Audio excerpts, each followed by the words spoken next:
انفاق فی سبیل اللہ کا تصور ہمارے یہاں بڑھنا چاہیے، لیکن ریاست کے جو کام ہیں ریاست کو بھی کرنے چاہیے. میں ایک مثال دوں کہ سرکار مدینہ صلی اللہ علیہ وسلم کی حیات طیبہ میں، ظاہری حیات طیبہ میں جو لوگ شادی کے اخراجات افورڈ نہیں کر سکتے تھے، ریاست اس کو اون کرتی تھی. آپ دیکھیں نا، پھر اس کے بعد بیت المال کا تصور ہمارے سامنے آیا، دیگر مطلب جو ہے وہ اپنا چیریٹیز کے تصور سامنے آئے. مسئلہ یہ ہے کہ وہی بات ہے کہ ایک ڈیسائسو پوزیشن میں ہمیں آنا پڑے گا.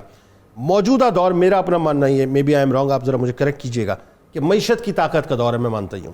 اور مائٹ اس رائٹ کی جو پالیسی ہے وہ معیشت کے ہی مطلب یہ سمجھ لیجیے پاور سے چل رہی ہوتی ہے. جس ملک کے پاس معیشت مضبوط ہے، جس کے پاس پالیسیز مضبوط ہے، لوگ اسی کو ٹرو کرتے ہیں اور اسی کی پالیسیز ٹرو کی جاتی ہے، وہی دنیا میں کمان کرتا ہے. اور پھر وہ ڈو مور کہتا ہے، ہم کہتے ہیں یس سر. وہ کہتا ہے مزید کر کے دکھاؤ، ہم کہتے ہیں یس سر. احکامات کی ہمیں پیروی کرنی پڑتی ہے. آئی ایم ایف کو اٹھا لیں، آپ ایف ٹی ایف کی بات اس وقت کر رہے تھے، ورلڈ بینک کی آپ دیکھ لیجئے. آپ کی حدود اللہ کے اندر دخل اندازی کی جاتی ہے صاحب. آپ کو یہ کہا جاتا ہے کہ شریعت کو معاذ اللہ آپ اس انداز سے، اس رخ سے ہم دیکھنا چاہتے ہیں، اس رخ پہ آپ کو لے کے جانا ہے.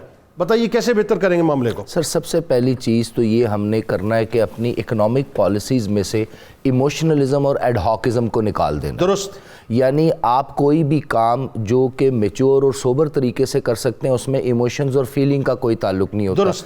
پریگمیٹک کیلکولیشنز ہوتی ہیں. دوسرا، ہم دیکھیں گے اپنے خطے کے ارد گرد کے باقی ممالک جو ہم جیسے ہیں یا کسی دور میں ہم جیسے تھے، انہوں نے ترقی کیسے کی. بڑا سمپل سا ان کا کیس سٹڈی ہم فالو کریں گے اور دیکھیں گے کہ وہاں پر کیا نظام چل رہا تھا. کیا انہوں نے یہی والا نظام اپنایا یا انہوں نے اپنے انڈیجینس ریسورسز کو پروڈیوس کیا، اپنی لیبر کو اسکل کیا، اپنی پاپولیشن کو ایز اے بوجھ نہیں بلکہ ایز اے ٹول استعمال کیا. جس طرح ہمارے سامنے چائنا کی مثال ہے، 50 کروڑ لوگوں کو انہوں نے اسکلڈ ورکر بنایا، اور وہ 50 کروڑ لوگ جو ان کے اوپر بوجھ تھے اور خطے غربت سے نیچے تھے اور کرائم کو پرسسٹ کر رہے تھے، پرماننٹ پرپیچویٹ کر رہے تھے، انہوں نے کیا کیا؟ انہی کو اسکلڈ ورکر بنا کے پوری دنیا کی اکانومی اپنے ملک میں جا کے لے گئے. آپ سنگاپور کو دیکھ لیں، ملیشیا کو بالکل ایسا ہی. اب آ جاتے ہیں، کیونکہ آبادی کے لحاظ سے پاکستان دنیا کا 5واں ملک ہے، اس لیے میں نے ایگزامپل دی. اب آ جاتے ہیں کہ ہمیں فی الفور کیا کرنا چاہیے. سر اپنے ملک سے ایلیٹزم کے کلچر کو ختم کرنا چاہیے. اس کی وجہ یہ ہے کہ ہمارے ملک میں کتوں کے کھانوں سے لے کے پرفیوموں سے لے کے بہت سی ایسی پروڈکٹ آتی ہیں جس پہ کروڑوں نہیں اربوں ڈالر بعض کا سالانہ طور پر ہم امپورٹ کے خرچے میں لوگوں کو دے دیتے ہیں، باہر کے ملکوں کے دے دیتے ہیں، جس کے اوپر اگر آپ لگژری ٹیکس لگا دیں یا ان کی امپورٹ پہ بین کر دیں تو بہت سا زر مبادلہ جو باہر جاتا ہے ایکسچینج ریٹ کی صورت میں وہ ملک میں بچا رہے گا. اس سے ہمیں فائدہ کیا ہوگا کہ ہمارے جو ڈالر کی قیمت ہے مستحکم رہے گی، کرنٹ اکاؤنٹ ڈیفیسٹ مینٹین ہو جائے گا. اور تیسری امپورٹنٹ چیز سر، اشرافیہ پھڑپھڑانے لگ جائے گی آپ کی اس بات سے.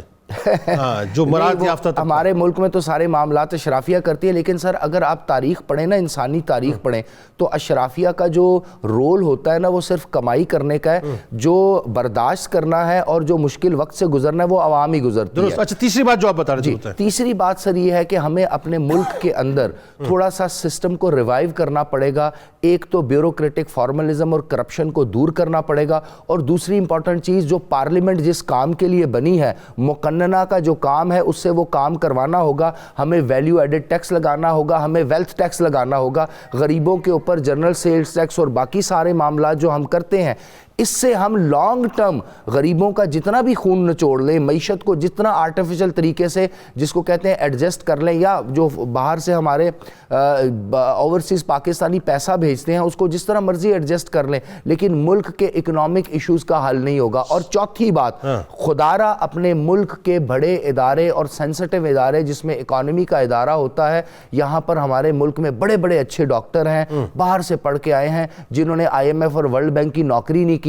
خدارہ ان سے مشورہ لیں، ان کو جاب پہ رکھیں، ان کو اپنے ساتھ رکھیں، ان کو ایڈوائزر بنائیں. دیکھیں جب ایک شخص جو already I M F, world bank یا کسی باہر کی تنظیم سے یا تنخواہ لے رہا ہے یا اس کے مفادات وہاں سے جڑے ہیں، تو آپ کے ساتھ کیا بہتر کرے گا؟ بہت اچھی بات آپ کر رہے ہیں. اور سر آخر میں یہ گزارش کرنا چاہوں گا، دیکھیے کسی بھی ملک کی سیکیورٹی نہ ہی اس کی آرمامنٹ سے ہوتی ہے، نہ اس کے نیوکلیئر ویپن سے ہوتی ہے، اس کے عوام کے اعتماد سے ہوتی ہے. اگر ہم اپنی عوام کو پیس دیں گے تو انٹرنل انسیکیورٹی ہو جائے گی، پھر باہر دشمن کی ضرورت نہیں پڑے گی. سر مجھے ایک بات بتائیے نا، مجھے ایک بات بتائیے، جتنا کچھ ہم نے ڈیفنس کے لیے بنایا ہے یہ ہمارے کام نہیں آنے کا اگر ہم اکنامک کرائسس کا شکار ہو. میں وہیں آ رہا تھا. میں ایک سوال آپ کو ایک سوال میں فلوٹ کرنا چاہ رہا ہوں. مجھے ایک بات بتائیے، دو باتیں اس میں. ایک پہلے تو گراس روٹ لیول کی بات کر لیتے ہیں.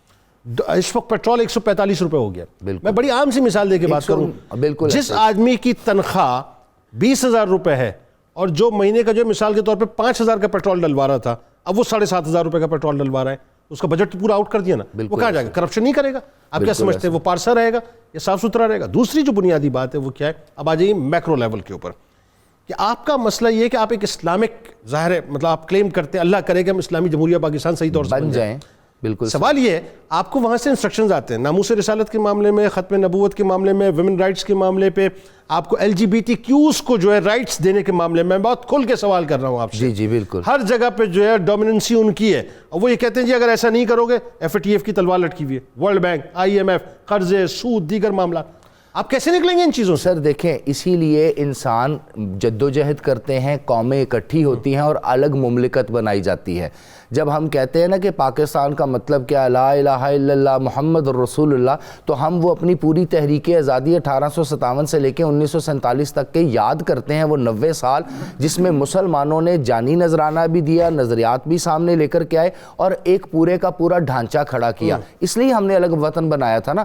ہم نے صبح سے لے کے شام تک روزگار اکٹھا کرنے کے لیے الگ وطن نہیں بنایا تھا. ہم نمازیں کہیں اور بھی, اس وقت میں امریکہ چلا جاؤں وہاں بھی مجھے نماز پڑھنے سے, روزہ رکھنے سے کوئی روکے گا نہیں. یعنی ہم اپنا نظام لانا چاہتے تھے, یا پھر آسان الفاظ میں کہیں کہ ریاست مدینہ میں جو نظام تھا اس کو ریوائیو کرنا چاہتے تھے. اسی لیے اللہ نے ہمیں نوازا نا, اسی لیے اللہ تعالیٰ نے ہمیں نیوکلیر پاور بنایا نا. تو اگر ہم اس نظام کے لیے ایفرٹ نہیں کریں گے اور اپنا سب کچھ ہاتھ پیر چھوڑ دیں گے, تو پھر دیکھیں ہمارا حال بھی تاریخ کی قوموں کی طرح ہو جائے گا. بالکل.